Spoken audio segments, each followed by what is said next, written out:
encontrei, na verdade, nenhum precedente falando especificamente disso, dessa aplicabilidade, no Tribunal de Justiça do Distrito Federal. Então ele fala, na verdade, de um concurso para oficial da Polícia Militar, e aí ele coloca, né, a aplicabilidade do tempo, prevalência da regra do edital, contra a relação de lei nova. Ele fala exatamente isso. Segundo a regra do tempo este ato, um ato jurídico é regido pela norma vigente à época da sua ocorrência. Se o concurso foi aberto por edital anterior à lei que era sendo discutida lá, deve ser regido em sua integralidade pela norma vigente à época, ainda que no seu curso ocorra edição de lei nova, mesmo que se reconhecesse em tese a lesão ao direito de não poder se inscrever, a parte autora não faz prova de preencheria dos requisitos previstos no edital, sendo certo que aberto novo em 2011 não se efetivou a sua inscrição. Então ele faz essa análise, aplica a lei no momento do edital, é um precedente que já teve aqui também. Conselheira Kátia.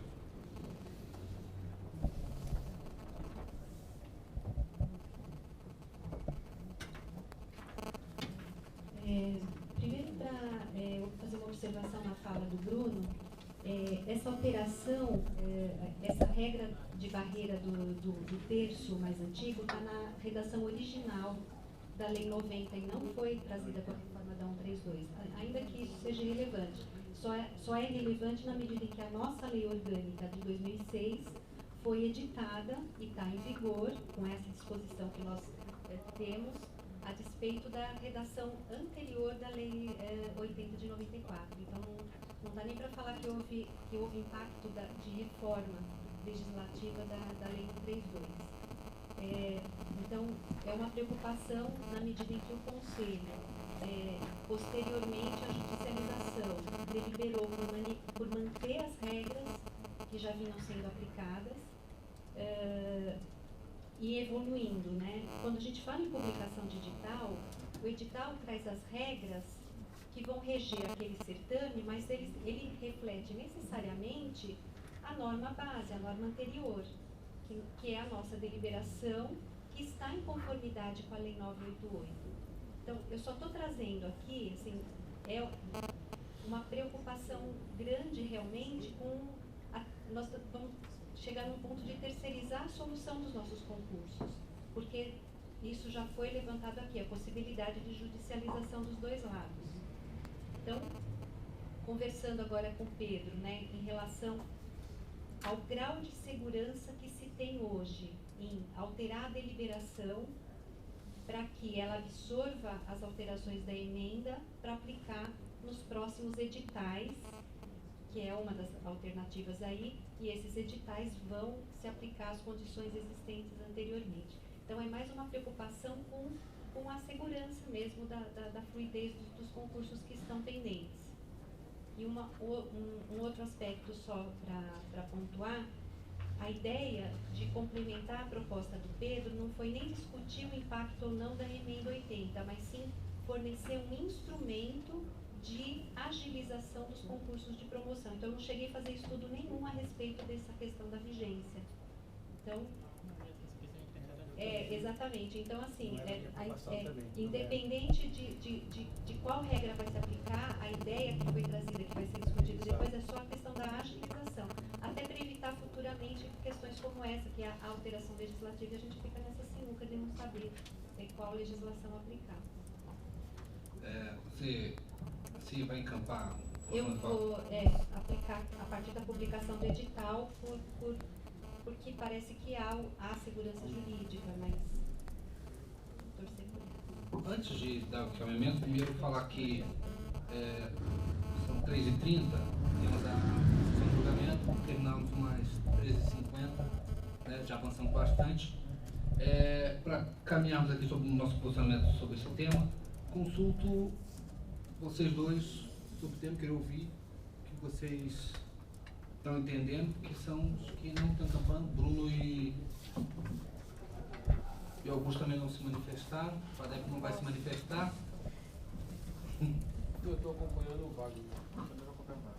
Tá, então, palavra do conselheiro Bruno, vocês... Não, eu também posso mudar de opinião, apesar dessa diferença de o edital publicado ou não, também achava que retroagir a norma constitucional para algo que deveria ter acontecido antes seria mais difícil, mas me rendo aos argumentos apresentados.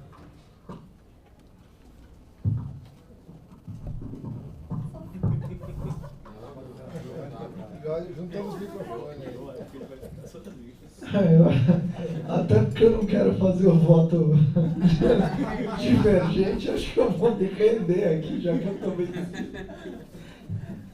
Brincadeiras à parte, eu também acho que é uma questão tormentosa, não tem aí muito certo ou errado, acho que, como o Pedro falou, pro bem ou pro mal, podem haver prejudicados, então isso fica aí no critério de cada um. Particularmente também entendo que é complicado retroagir aí os efeitos, mas como disse, vou me render. Poderíamos fazer uma questão de ordem, se o senhor permite, a sugestão de encaminhamento. Não, ganhar o dia de hoje. Estamos usando o expediente. Ganhar a reunião de hoje específica para essa questão. Olha, eu vou fazer um A gente não anunciado discutiria já. mais. Ou seja, já considerar decidido, depois é isso de vendo, né? Considerar já decidido que. Não é, porque nós temos uma questão de ordem que falava da Lei 80 e da 988, agora é uma nova, né? Para decidir que todos os certames cujos editais ainda vão ser abertos, já vão se reger uma nova. Apesar que a gente ainda não falou como vai ser a emenda. Mas assim, eu acho que também, até mesmo na comissão que está analisando a reforma, está bem adiantado o material. O que eu queria que a gente apreciasse aí nesses 30 minutos finais? A gente avançou nesses dois termos que eu acho capital, né? A assessoria jurídica fez uma análise da proposta da Corregedoria, da proposta do Pedro e até mesmo daquilo que... Da Corregedoria, não? Bem... E elencou alguns pontos que deveríamos aqui, que faz parte do eixo central daquilo que teríamos que alterar.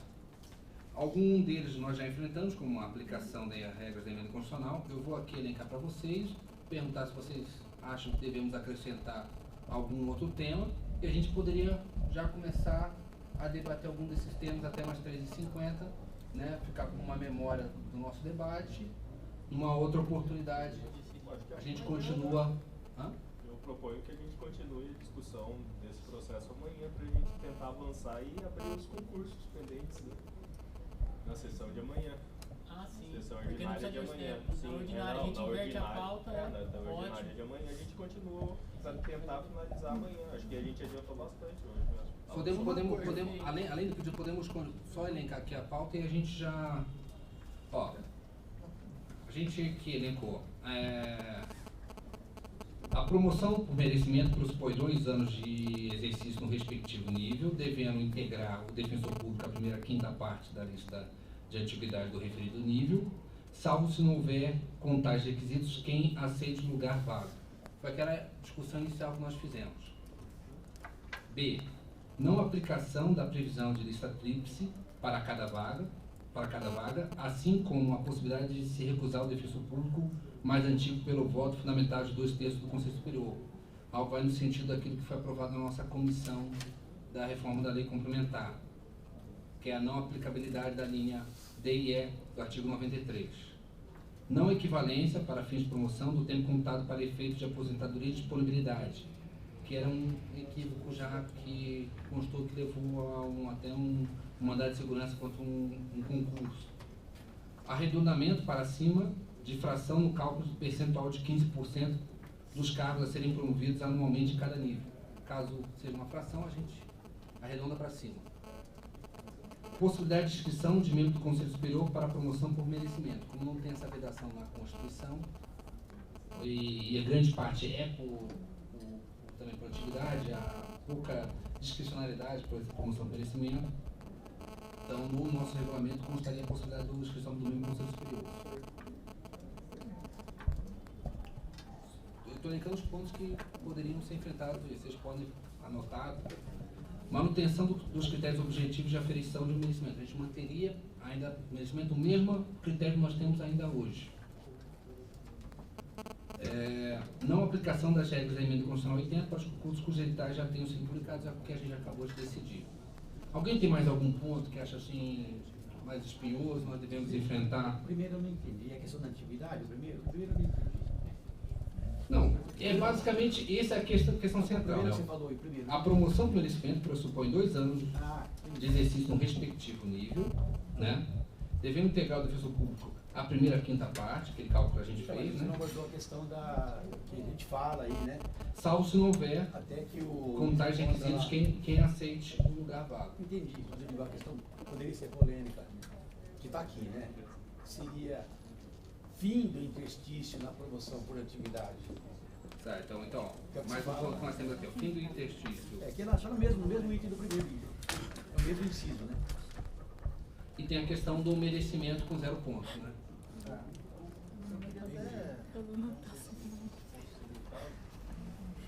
Fazer uma reanálise nossa com relação, já que a gente está treinando, que a gente leva em consideração os requisitos quando da lei vigente, quando da abertura do edital, e até indo na linha do que a Kátia colocou, de que a lei 80 ela não teve alteração, então a lei 80 ela já é vigente, já estava vigente. Sei que isso vai ter um impacto grande, mas ela já traz a questão da reserva era o terço, né?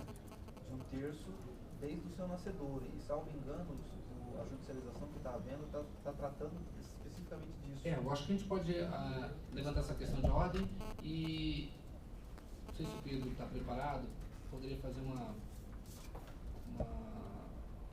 apresentação, dizer como está o processo. Essas últimas impugnações? A impugnação do 1/3 da lei complementar 80. Como é que está o processo? Sim, o processo suspendeu o concurso, né? Na realidade, a gente recebeu a citação de um processo só, mas a gente sabe que tem outros, são 3, né? A gente recebeu de um só e o juiz suspendeu o andamento do concurso até o julgamento final. Está suspenso. Oi? Não entramos com recurso ainda? Não, ainda não. Reconsideração, né? Não, ainda não. Porque tinha, ao contrário da impugnação do outro concurso, a diferença é essa. diferente, né?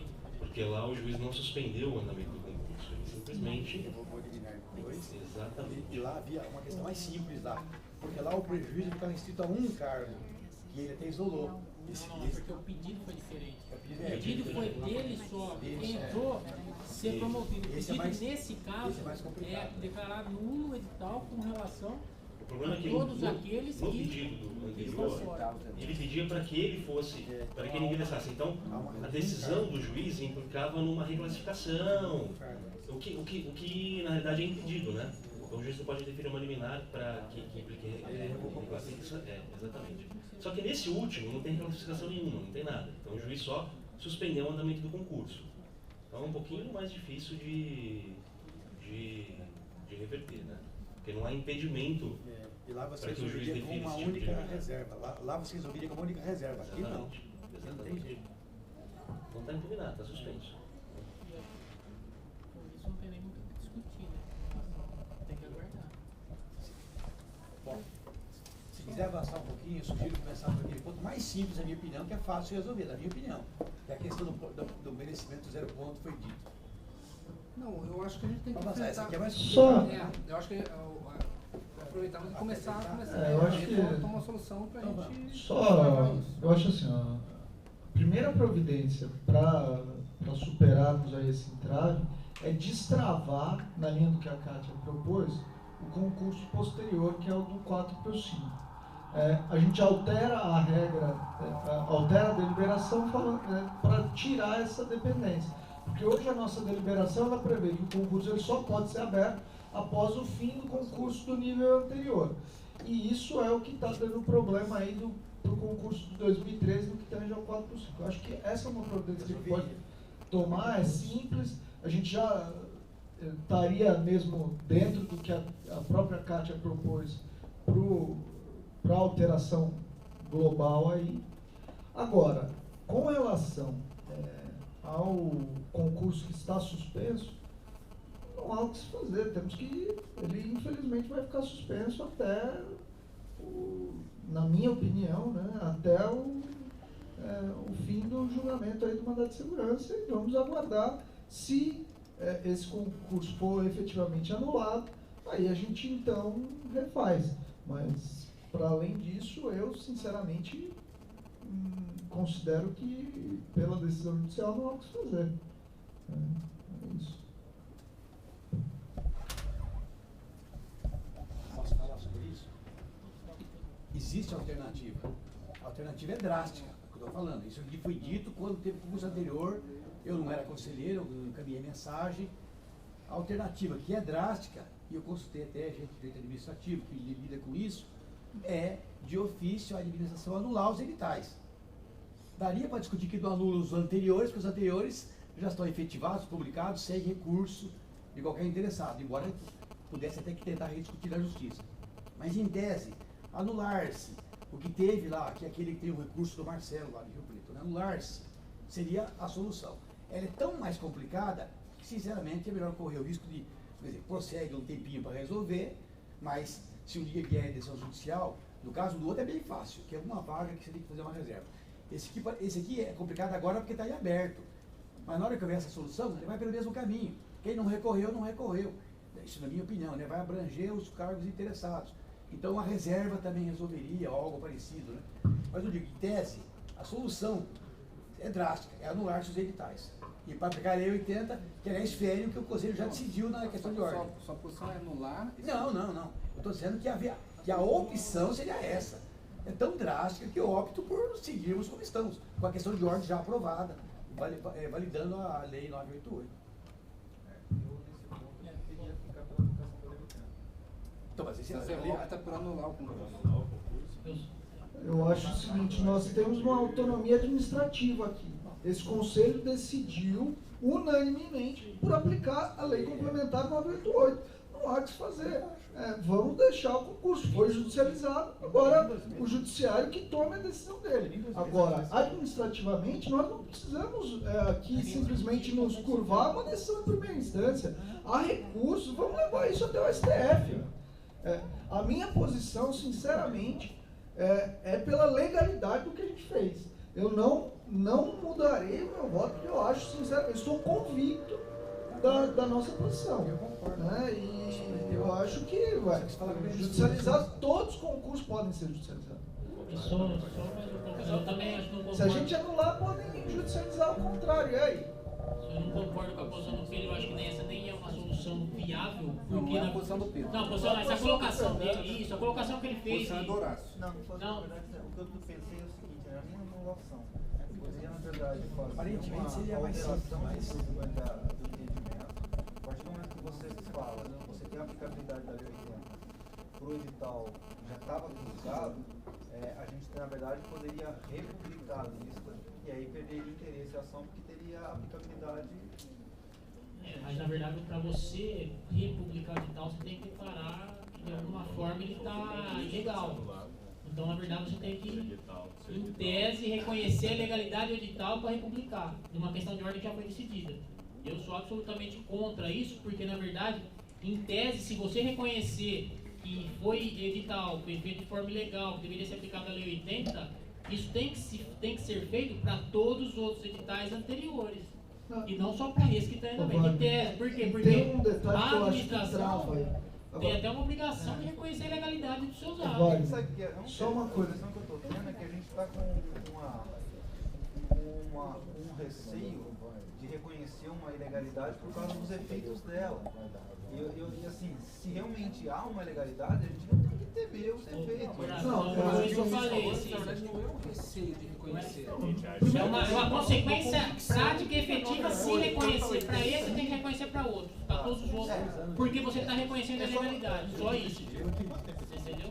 Não, e tem uma outra questão aí que trava completamente também essa decisão, no meu ponto de vista, porque assim, o mandado de segurança impetrado, além de ter essa concessão, após a concessão da liminar, o juiz mandou citar todos os outros candidatos, que por óbvio vão alegar também, e tem todo o interesse que permaneça a aplicação da 988. Se nós reconhecêssemos essa eventual ilegalidade, a gente estaria aferindo o direito deles. E eles estão com a matéria judicializada. E o juiz, quer queira, quer não, também determinou a suspensão. Tá? E mais, estaria desobedecendo essa ordem judicial. Sim. Porque, na verdade, o processo suspenso, é parado, não se decide nada sobre ele. Tem que se aguardar, pelo menos no primeiro entendimento meu, tem que se aguardar a decisão judicial. Você não pode anular, porque daí ele não ficou mais suspenso. Não pode. Mas eu ainda continuo pensando aqui. Mas você mudou então você mudou o entendimento que foi votado. Pessoal, não posso. Não, assim, Eu posso, né? Não, sim. Não, só pra saber. Tudo bem. Desculpa, Eu achei que eu só podia não. concordar. Prezados conselheiros, Na verdade, não é mudar o entendimento que já foi votado. sei que estamos em momento eleitoral Você e pode. é igual Copa do Mundo, né? Todo mundo gosta de jogar futebol no quintal. Mas, bem, Augusto e... Só comentar isso, na verdade a gente decidiu tem 2 meses isso. Fazer alteração agora para o conselho ficar fragilizado. Eu acho que assim, aliás, mais de 2 meses, o entendimento já é bastante anterior. Registrando o posicionamento do conselheiro Horácio, acho que caminhamos já e ultrapassamos nesse sentido de manutenção desse posicionamento e vamos aguardar a decisão judicial em relação a mudarmos a deliberação para abrirmos os concursos do nível 4 e nível 5, né? 4 por 5. Para finalizarmos, dentro daquela lista que eu elenquei, percebi que já enfrentamos quase todos os temas. E aí eu vou novamente passar para ver se vocês concordam. Já temos consenso em relação à promoção por merecimento, pressupõe 2 anos de efetivo, 2 anos de exercício no respectivo nível, devendo integrar o defensor público a primeira quinta parte da lista de atividades do referido nível, salvo se não houver, com tais requisitos, quem aceite o lugar vago. Não tem nada, esse lugar vago não tem nada a ver com a gente. Que salvo não tem requisito, ponto. A gente já até vou lá. Nossa, a gente adapta. Não aplicação da previsão da lista tríplice para cada vaga, assim como possibilidade de se recusar o defensor público mais antigo pelo voto fundamental de 2/3 do Conselho Superior, que é a oposição também da comissão. Permite, só um pouquinho. Só queria dizer que essas questões todas estão abordadas, sim, as Isso. propostas, fundamentadas para quem quiser. E da comissão. Eu estou colocando, isso aqui não é que estamos votando, estou falando que estamos passando por um consenso. Não equivalência para fins de promoção, o tempo computado para efeitos de aposentadoria e disponibilidade. Arredondamento para cima da difração no cálculo do percentual de 15% dos cargos a serem promovidos anualmente, também consenso. Manutenção dos critérios objetivos na aferição do merecimento, da nossa deliberação atual. Não aplicação das regras da emenda constitucional 80 para os concursos cujos editais já tenham sido publicados. Né? O que podemos debater amanhã? Que o Luiz falou que não tem consenso, que tem um posicionamento diferente. Possibilidade de inscrição de membro do Conselho Superior para promoção por merecimento. Fim do interstício para a promoção por antiguidade, que é o que pergunto para o Pedro. E promoção por merecimento por quem não tem nenhuma pontuação. E o último ponto, regulação da lista de suplentes no critério do merecimento. Até que ponto a gente vai ter essa lista de suplentes? Já que alguém pode não se inscrever, como que a gente vai regulamentar isso para, por exemplo, como que a gente vai ver até que ponto vai extrapolar, né, esse... Sendo que a proposta feita atual, essa feita agora, é de se considerar suplente todos os demais integrantes dessa quinta parte que não lograrem a promoção. A proposta, né? Bem, eu acho que eu não vou estar aqui amanhã para fazer o resgate de memória, mas é importante, acho que o Luiz... Mas você deixa anotado aí para a secretaria. E aí a gente, a partir desse ponto, acho que está muito tranquilo para a gente avançar. E eu...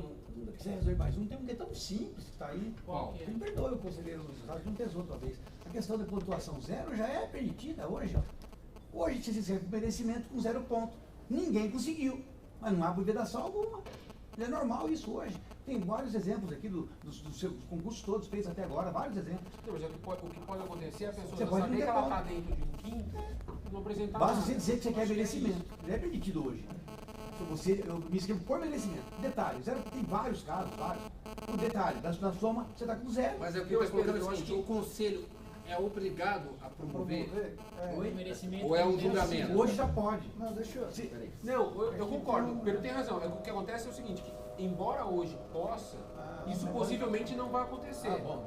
Agora, numa outra sistemática, possivelmente isso vai acontecer. E aí a gente mas então, vai ser um julgamento ou vai ser automático? Então, aí é a questão. Mas tem uma coisa também, a gente alinhou aí o critério subjetivo com o objetivo, porque a 988, ela adota uma posição subjetiva para aferir o merecimento, quando pede para juntar peça jurídica, quando fala que perde ponto por merecimento quem tiver expediente na corregedoria, e a gente alinhou a isso a pontuação. Então, acho que é viável interpretar que a pontuação serve para definir a ordem de promovidos, e não para alijar quem está dentro do critério legal, que está no quinto.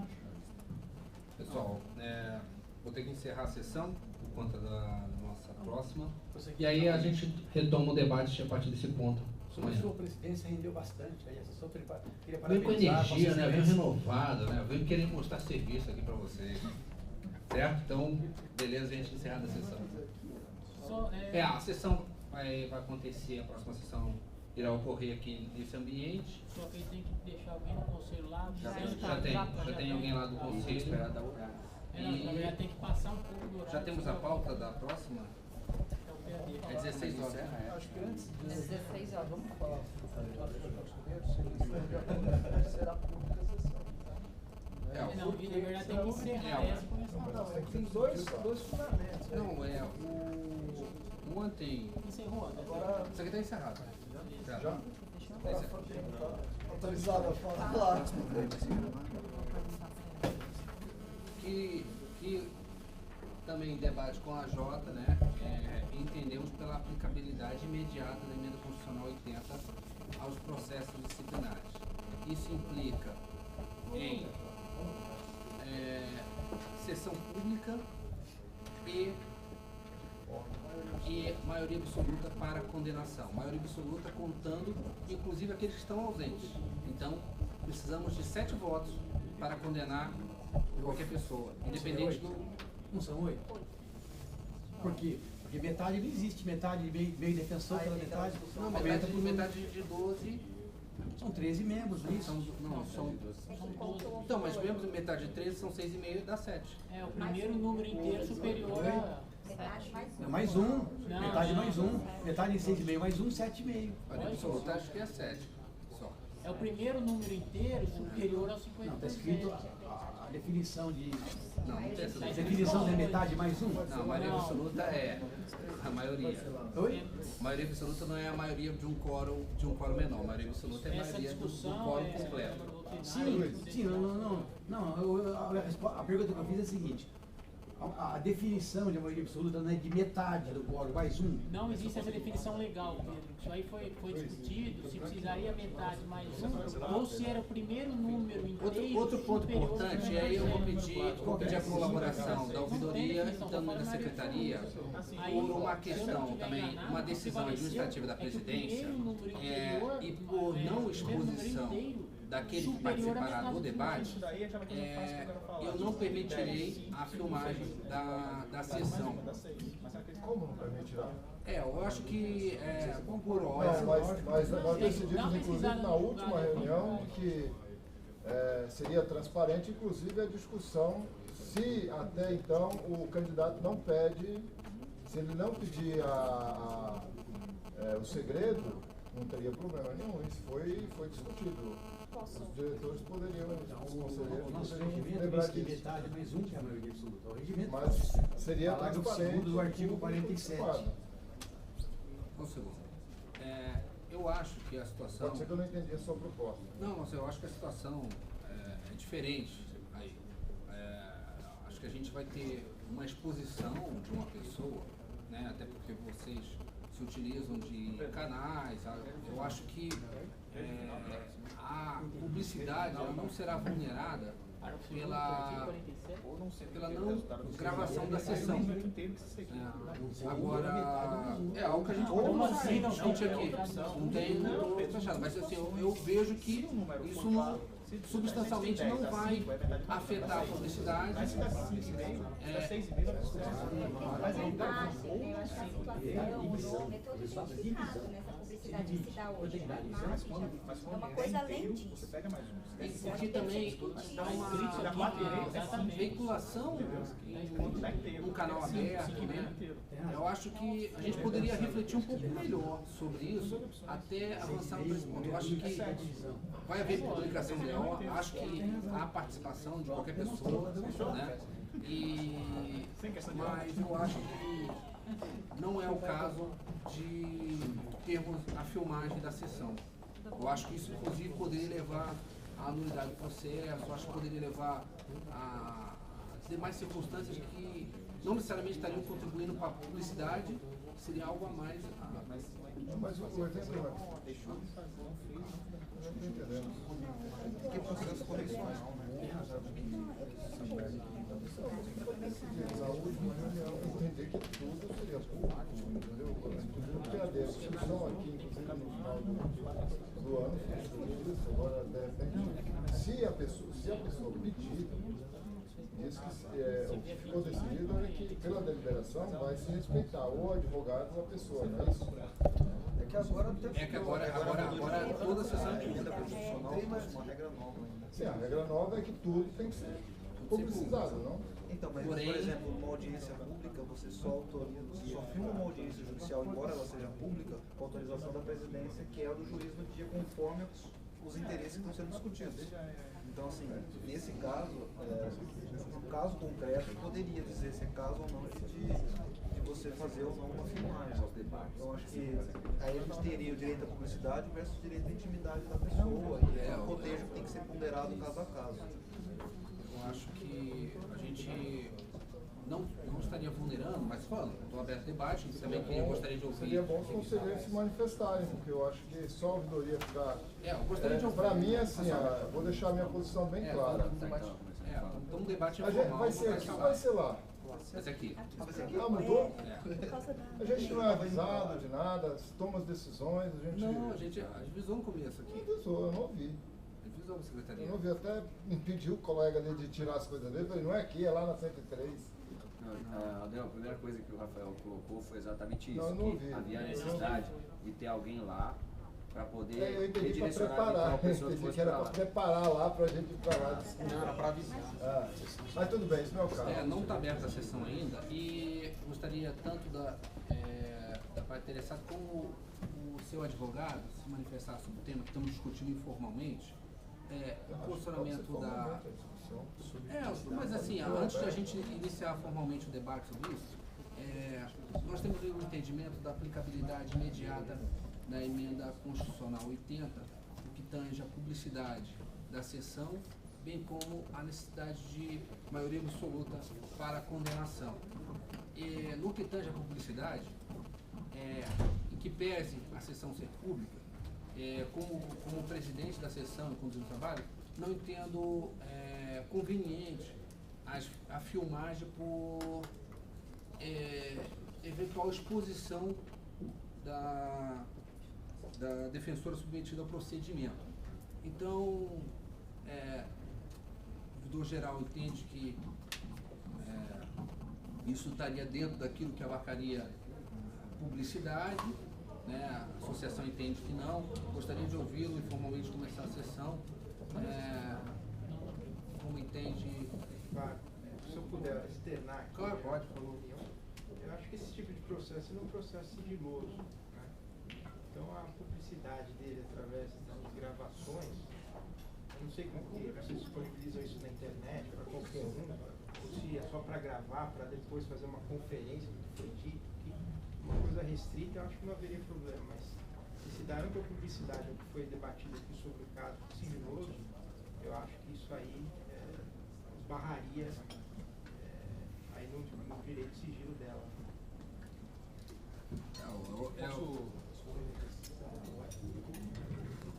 Eu acho que nós já discutimos essa questão no conselho já foi decidido, né? É público, é público. Né? Há um procedimento para o advogado pedir o sigilo, né? Tem todo o procedimento. Acho que não há meio público, não consigo entender, porque não a filmagem. Né? O procedimento tem que ser respeitado, existe uma decisão do conselho que tem que ser cumprida. Eu também concordo com o Gaia. Se é público, a gente não tem situação intermediária nesse sentido. Se é público, a gente tem que utilizar todos os instrumentos que a gente já utiliza normalmente, e a filmagem faz parte disso. E dentro do procedimento, dentro da nossa decisão, tinha o procedimento pedido de sigilo. Sim. Mas o processo inicial ele tem que ser público, gravado. Isso ficou definido, inclusive, na última sessão, que também foi gravada com toda ainda a dificuldade de interpretação da deliberação, se gravou todo o procedimento. Se achar por bem e o advogado solicitar o sigilo, aí sim se decide, então, se fechar a sessão. Mas até lá, tudo isso tem que ser público. E até para a situação, ficaria, desculpa, ficaria até estranho. Tem pessoas aqui que estão vendo tudo que alguém pode estar vendo pela internet. É a mesma coisa. Deixa eu só fazer um contexto, até para que vocês saibam por que veio essa discussão. A gente tinha, né, principalmente na gestão passada, diversos procedimentos em que nós nos deparamos com decisões diferentes, pesos diferentes para atos idênticos. Né? E o Conselho, diante de uma discussão ampla, inclusive com a carreira, com a sociedade civil sobre o tema, entendeu avançar na publicidade não só por questões de princípios constitucionais, mas também como uma possibilidade de se ampliar a própria defesa da pessoa que está sendo julgada. Porque, de fato, atos similares receberam pesos diferentes no momento do julgamento. Então, não me sinto constrangido em hoje dizer isso, porque a gente pode ter um julgamento às portas fechadas que seja muito mais prejudicial ao próprio interessado do que possa parecer, né, um ato de publicidade. Mas como isso nós já avançamos, discutimos no Conselho, eu acho que... Só uma parte aqui na sua fala, se me permite, uma parte onde você acabou sua fala, desculpa. O defensor que pode se manifestar nesse sentido. Se ele falar que sente que a publicidade é para ele uma garantia, ele fala, eu abro mão de qualquer discussão a respeito desse sentido. Eu quero a máxima publicidade possível. O senhor advogado já se manifestou no sentido contrário. Então, é isso que eu tô falando. Eu me manifestei em tese, mas aqui no caso concreto, a defensora ela não se opõe à gravação. Então, isso não soluciona a questão em tese. Que a gravação e veiculação do sítio que não é institucional, só queria que ela tivesse essa consciência. Eu gostaria que você entendesse que qual que é o meu cuidado. E o Anderon corrija se errado. O que acontece é que essa gravação ela é vinculada no canal do YouTube da ouvidoria, né? E o meu cuidado é de que, ao garantirmos a publicidade, é que não haja uma superexposição onde podemos de alguma forma estar entrando em algum direito da personalidade, né? daquela que está submetida ao procedimento, né? Se está ciente daquilo que está ocorrendo, né? E não se opõe, eu acho que podemos assim abrir a sessão, né? Dessa forma. Existe um ponto ainda para enfrentarmos, que é a maioria absoluta. Só uma questão de ordem. Acho que bem levantado aqui pela... Pois não. Bom, só porque aí tem uma informação dada, eu acho que aí a defensora tem o direito também de se manifestar, que realmente, que falamos público é público. Né? Vai realmente para o canal da ouvidoria, agora ela ter ciência disso, e se ela concorda com isso, eu acho que essa informação a mais que foi dada seria bom solicitar que ela se manifeste. Eu vou só fazer uma consideração antes.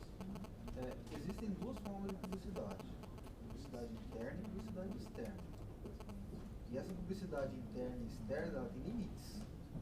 Então, quando a gente fala, e existe uma discussão muito grande quando a gente fala de gravação de audiência judicial. Então, assim, há um posicionamento falando que eu posso até gravar audiências judiciais, desde que isso não seja publicizado em outros canais. Mas o que nós estamos informando é que vai ser Então, na minha opinião, não pode haver essa divulgação. Mas, Horácio, mas vamos ver. Não, eu tô falando a minha opinião. Eu Não acho- é possível. Porque, na verdade, você está super expondo uma pessoa, a imagem de uma pessoa. Mas aí tem alguns direitos que a gente tem que saber que são direitos fundamentais, e direitos fundamentais são indisponíveis. Mas não são absolutos. Mas são indisponíveis. Mas, Horácio, olha só. Compete a posição. Não adianta a gente Supor, mas eu acho estender que porque já foi. Pessoal, a questão é a seguinte, já foi firmado. o conselheiro Horácio apresentou uma questão de ordem no sentido de que no posicionamento dele, ele acha que tem que ser, não pode haver a gravação, certo? Eu já retirei do meu posicionamento e submeti a um consenso. Então, eu vou submeter agora a questão de ordem apresentada pelo Não, então conselheiro você vai Horácio. fazer de Eu ordem. vou Eu também tenho apresentar questão de essa questão de ordem assim que eu abrir a sessão, correto? Você tem uma outra questão de Bem, ordem? eu acho que isso já foi decidido. Né? Existe um procedimento para solicitação de sigilo, lá tem os fundamentos que são possíveis pedir. E não estamos aqui mais discutindo, porque se for interno podemos, se for externo não podemos. A questão não é Porque a isso. questão não é ser o sigilo. Pessoal, Só de ter uma pessoal, é o seguinte. Deixa eu a gente está passando os limites da discussão. Deixa eu estar na sessão. E só explicar uma questão, que assim, a questão de ordem pode ser submetida pelo conselheiro e imediatamente cabe ao presidente da sessão submeter essa questão de ordem aos demais conselheiros. Então, se o cara quiser falar assim, pertence à Defensoria Pública Lua, eu vou submeter aqui aos conselheiros se é realmente propriedade da Defensoria Pública Lua. Então, acho que nesse sentido. Uma outra questão que parece que aqui também tinha sido suscitada pelo Pedro Avelar, já foi superado, que era a questão que também queria dar ciência antes de começar a sessão ao doutor advogado, enquanto a necessidade de maioria absoluta para a condenação. Então, precisa de 6 votos contrários para a condenação, né, conforme a Constituição, artigo 93, esqueci o inciso. 7. Maioria absoluta do conselho. Do conselho, não dos presentes. Correto? Temos presentes com possibilidade de votar 3, 6, 9, todo mundo presente, né? Menos o Bessa. Menos o Bessa. Bem, cadê o microfone? Quem tá com o microfone? Aqui. Você vai querer pra você? Alguma questão pré-ordem? Pra gente ajeitar a cozinha aqui antes de... peço desculpa pela essas indefinições, mas eu acho importante definirmos anteriormente para que até para vocês entenderem basicamente como irá funcionar a sessão.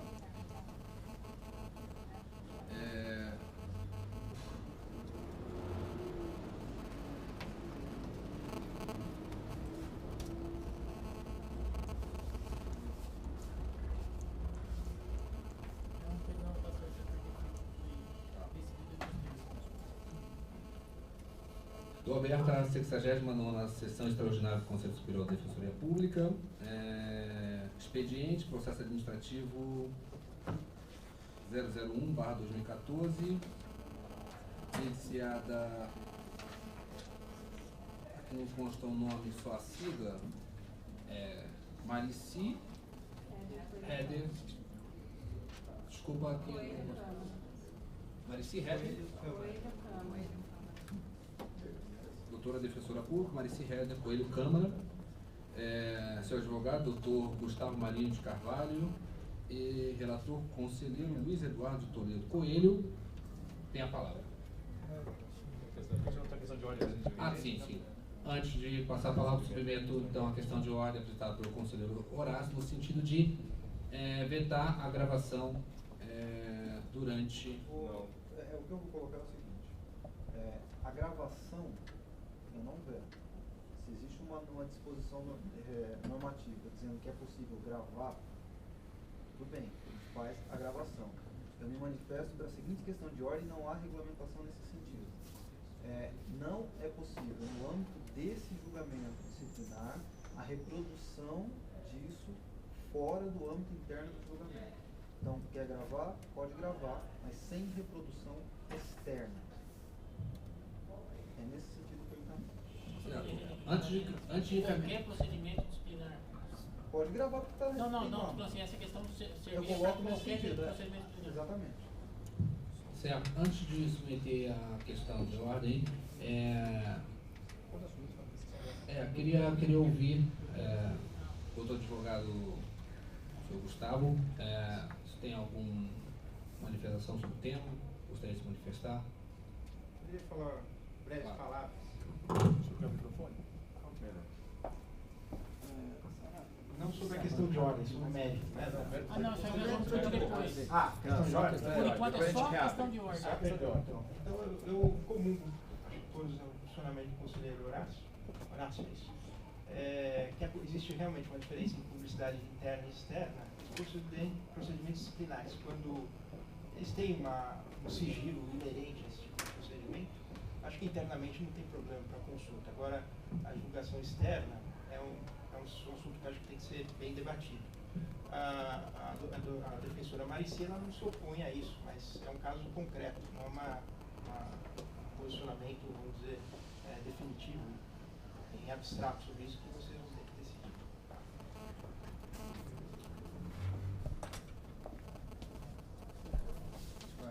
Debate? Inscrição. Sobre a questão de ordem. Só de ordem, sobre ordem. Tá, conselheiro Luiz Eduardo. Inicialmente, sobre a questão de ordem, lembrando do conselheiro Horácio, eu filiaria a posição dele e concordo com o que ele disse. Na verdade, nós temos que ter limites nisso daí. Em que pese o conselheiro Bruno Miragaia ter falado isso, já foi discutido lá atrás.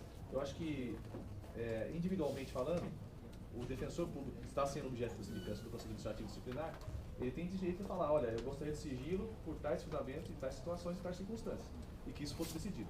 Pela deliberação do conselho, até eu mesmo, como relator, poderia falar, olha, acredito que no caso aqui há algo acima do razoável que justifique a segregação da publicidade absoluta. Porque é um comum entendimento que publicidade ou é tudo ou é nada. É possível fazer publicidade em partes, em etapas. Até o tema da deliberação fala em publicidade restrita. Então, na verdade, a questão perde um pouco de conteúdo técnico para mim, no sentido em que a colega concorda com a publicidade. Ou seja, ela concorda que seja feito aberto, ela concorda que seja feito informado, ela concorda que seja disponibilizado. Então, se ela concorda, aí eu não tenho muito como discordar, mas eu deixo consignado. Se ela discordasse, se tivesse fundamento para isso, seguramente eu teria outro posicionamento. Eu acho que carreira e instituição, e nós estamos julgando a carreira de alguém, não estamos julgando um fato isolado. Até em processo judicial. No processo judicial, é possível gravar uma audiência? Sim, é possível gravar uma audiência. Você vê audiências transmitidas ao vivo no YouTube sobre qualquer fato criminoso? Não vê. Por qual motivo? Porque isso pode gerar, de algum posicionamento, algum tipo de situação. Então, uma coisa é publicidade, outra coisa é trazer o escárnio, né? Assim, eu acho que não é esse o objetivo do Aldeirão também, de forma nenhuma. Eu acho que a fala do Aldeirão vem no sentido de que a publicidade é o pressuposto do controle, então só é controlado o que for público. Acho que deve ser isso que você deve estar defendendo na sua fala. Não deve ser o contrário, né? Mas eu acho que a discussão vai por aí. Eu não sei se dentro desse cenário a gente pode encaminhar para a coisa ser enterrada e a gente partir para o mérito, ou a gente vai discutir até o fim a questão do acho que pelo posicionamento dela, a privacidade de uma pessoa pode ser delimitada até por ela própria, né? Eu filio-me a preocupação do Horácio, mas nesse caso concreto acho que... Bom, estou escrito aqui. Na verdade, eu acho que a questão, conselheiro, é um pouco diferente, porque o conselheiro Horácio, salvo engano, ele está dizendo aqui que todo e qualquer PAD, independentemente da existência de questões de pedido e de questões que dizem de respeito à intimidade e honra das pessoas envolvidas, ou quando o interesse social exigir, a gente, em que pese seja dada a publicidade, não vai poder haver a divulgação da gravação. Eu particularmente, e assim votei no ano passado, eu entendo que, ainda mais agora com a emenda constitucional, não é esse o caso. Eu entendo que pode ser gravado, pode ser divulgado, assim como é divulgado toda e qualquer sessão do Conselho, porque nesses casos específicos, quando não há interesse, a intimidade, a honra da pessoa envolvida ou o interesse social exigir, a publicidade normal da sessão do Conselho. Nós não estamos aqui divulgando nada que vá ferir a intimidade da pessoa. É essa a diferença. Agora, se houver o pedido, com fundamentação no artigo 52 do Regimento Interno, nós iremos analisar, havendo a possibilidade de alguma forma ferir a intimidade ou a honra da pessoa envolvida, seja ela diretamente interessada ou seja envolvida, no caso, nós poderemos deliberar pelo fechamento da sessão. Aí nem sequer a gravação existirá. Mas enquanto não tivermos nessa seara, é uma sessão do Conselho normal e, portanto, vai ser publicada da mesma forma como é publicada a sessão do Conselho naturalmente, que é gravação pela administração superior dos meios internos e gravação pela ouvidoria, que, pelo que eu sei, divulga no YouTube. Então não vai haver violação da honra ou da intimidade de ninguém, porque se houvesse, aí seria fechado. É só isso. Acho que nesse sentido eu voto contra a questão de ordem, porque acho que é desnecessário. Só posso complementar, inclusive, na avaliação da intimidade da honra, se vier ter um caso concreto no futuro, a gente pode avaliar a repercussão da reprodução daquela filmagem. Aí pode até ser o caso. Mas acho que no caso concordo plenamente com o conselheiro Luiz Gustavo e acho que isso pode ser, de fato, reproduzido.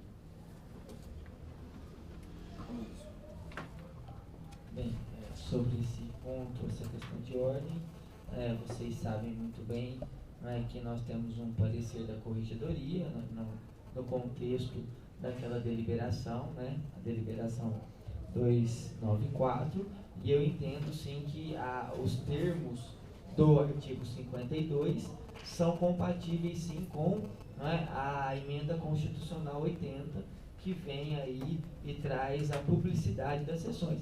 Então, acho que por uma questão de ponderação de valores, tem como a gente compatibilizar os termos da emenda com os termos da deliberação aprovada. Então, acho que é possível sim esse pedido de publicidade restrita, e se isso acontecer, eu acho que deve haver a limitação dessa publicidade em todos os termos.